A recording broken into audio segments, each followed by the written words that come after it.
கொளத்தூர் தொகுதியில் முதலமைச்சர் ஸ்டாலினை ஆதரித்து தமிழரசு தீவிர வாக்கு சேகரிப்பில் ஈடுபட்டார். சென்னை கொளத்தூர் தொகுதியில் தொடர்ந்து 4வது முறையாக போட்டியிடும் முதலமைச்சர் ஸ்டாலினை ஆதரித்து முத்தமிழறிஞர் கலைஞரின் இளைய மகன் தமிழரசு தீவிர வாக்கு சேகரிப்பில் ஈடுபட்டார். கேசி கார்டன், ராம்நகர், லக்ஷ்மண் நகர் உள்ளிட்ட பகுதிகளில் நடந்து சென்று வாக்கு சேகரித்தார். மேலும் பேருந்தில் பயணித்தவர்களிடமும் திமுக தேர்தல் அறிக்கை கையேட்டினை வழங்கி உதயசூரியன் சின்னத்திற்கு அவர் வாக்கு சேகரித்தார். அப்போது பகுதி செயலாளர் முரளி, திமுக மற்றும் மதச்சார்பற்ற முற்போக்கு கூட்டணி கட்சியின் நிர்வாகிகள் திரளானோர் கலந்து கொண்டு உதயசூரியன் சின்னத்திற்கு வாக்கு சேகரித்தனர். 8000 ரூபாய் கூப்பன் திட்டம் தமிழ்நாட்டின் பொருளாதாரத்தை உயர்த்தும் என முன்னாள் ஒன்றிய அமைச்சர் ப. சிதம்பரம் தெரிவித்துள்ளார். சிவகங்கை மாவட்டம் மானாமதுரையில் போட்டியிடும் திமுக வேட்பாளர் தமிழரசியை ஆதரித்து முன்னாள் ஒன்றிய அமைச்சர் ப. சிதம்பரம் இளையான்குடியில் பிரச்சாரம் செய்தார். அப்போது பேசிய அவர், திமுக தேர்தல் வாக்குறுதியாக அறிவித்துள்ள இல்லத்தரசி திட்டம் தமிழ்நாட்டின் பொருளாதாரத்தை உயர்த்தும் என தெரிவித்தார். பொருளாதார சூட்சுமத்தை புரிந்து கொண்டு சூப்பர் திட்டத்தை முதலமைச்சர் ஸ்டாலின் அறிவித்துள்ளதாக முன்னாள் ஒன்றிய அமைச்சர் ப. சிதம்பரம் பாராட்டு தெரிவித்துள்ளார். இல்லத்தரசிகளுடைய முடிவு நீங்கள் மட்டும்தான் முடிவெடுக்க முடியும். அந்த கூப்பன் யார் பேர்ல இருக்கோ அவர் மட்டும்தான் முடிவெடுக்க முடியும். நீங்கள் விரும்பிய பொருளை விரும்பிய கடையில விரும்பிய பிராண்டு விரும்பிய நேரத்துல விரும்பிய விலைக்கு வாங்கலாம். நாடாளுமன்றம் நரேந்திர மோடி சொல்றது ரப்பர் ஸ்டாம்பாக ஆக்க வேண்டும். ஒரு உறுப்பினர் எழுந்து பேச ஆரம்பிச்சா 7-8 நிமிஷம் தான்.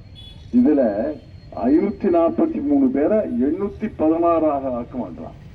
816 அது நாடாளுமன்ற அவையா இல்ல பொதுக்கூட்டமா?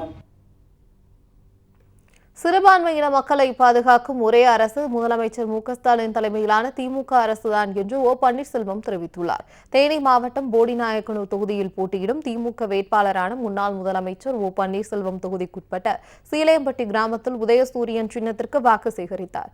ஓ. பன்னீர்செல்வத்திற்கு தேனி ஒன்றிய செயலாளர் ரத்தின சபாபதி ஏற்பாட்டில் வரவேற்பு அளிக்கப்பட்டது.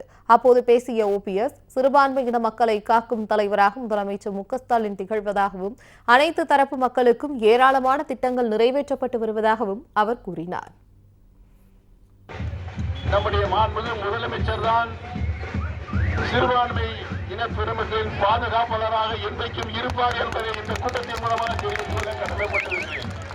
உரிமை தொகை 1000 ரூபாயை வழங்குவதற்கு உத்தரவிட்ட ஒரே முதலமைச்சர் இந்தியாவில் மாண்புமிகு திரு ஸ்டாலின் அவர்கள் என்பதை நாங்கள் பணிவோடு தெரிவித்துக் கொள்ள கடமைப்பட்டிருக்கிறேன். 2026 சட்டமன்ற தேர்தலில் எதிர்க்கட்சித் தலைவர் என்ற அந்தஸ்தை கூட எடப்பாடி பழனிசாமி இழப்பார் என்று மார்க்சிஸ்ட் கம்யூனிஸ்ட் கட்சியின் அரசியல் தலைமை குழு உறுப்பினர் பாலகிருஷ்ணன் தெரிவித்துள்ளார். கடலூர் சட்டமன்ற தொகுதியில் மதச்சார்பற்ற முற்போக்கு கூட்டணியில் காங்கிரஸ் கட்சி போட்டியிடுகிறது. காங்கிரஸ் வேட்பாளர் வழக்கறிஞர் சந்திரசேகரனை ஆதரித்து புதுப்பாளையம் பகுதியில் மார்க்சிஸ்ட் கம்யூனிஸ்ட் கட்சி அரசியல் தலைமை குழு உறுப்பினர் கே. பாலகிருஷ்ணன் கை சின்னத்திற்கு வாக்கு கேட்டு பிரச்சாரம் செய்தார். இதில் திமுக மாநகர செயலாளர் KS ராஜா, கம்யூனிஸ்ட் கட்சி மாவட்ட செயலாளர் மாதவன், விடுதலை சிறுத்தைகள் கட்சி நிர்வாகி தாமரை செல்வன் மற்றும் காங்கிரஸ் கட்சி நிர்வாகிகள் கலந்து கொண்டனர்.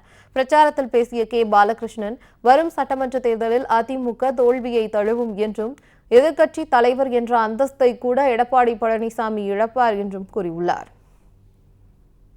எடப்பாடி அவர்களே, நீங்கள் பொறுப்பேற்ற பிறகு ஒரு தேர்தலில் நீங்க வெற்றி பெற்றீங்களா? ஒரு தேர்தலில் உங்களுக்கு மக்கள் ஆதரவு அளித்தார்களா? ஒரு பஞ்சாயத்து போர் தேர்தலாக வெற்றி பெற முடிந்ததா? ஒரு இடைத்தேர்தலாக வெற்றி பெற முடிந்ததா? 21ஆம் ஆண்டு நடந்த தேர்தலில் நீங்கள் முதலமைச்சர், தேர்தல் முடிவிலே முதலமைச்சர் நாற்காலி உங்களிடமிருந்து பறிக்கப்பட்டு எதிர்க்கட்சி தலைவர் என்கிற அந்தஸ்து உங்களுக்கு கிடைத்தது. இப்போது எடுத்து எழுதி வைத்துக் கொள்ளுங்கள், 2026 தேர்தல் முடிவிலே எதிர்க்கட்சி தலைவர் என்கிற அந்த தகுதியை கூட நீங்கள் பெற முடியாது என்றுதான் கேட்கிறார்.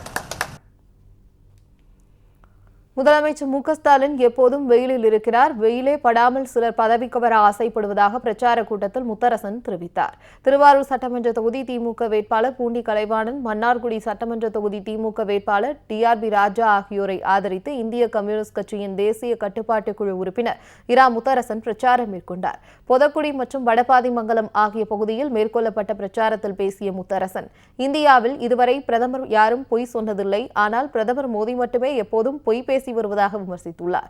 மேலும் முதலமைச்சர் ஸ்டாலின் வெயிலில் பிரச்சாரம் மேற்கொள்கிறார், ஆனால் வெயிலே படாமல் சிலர் பதவிக்கு வர ஆசைப்படுவதாக குற்றம் சாட்டினார்.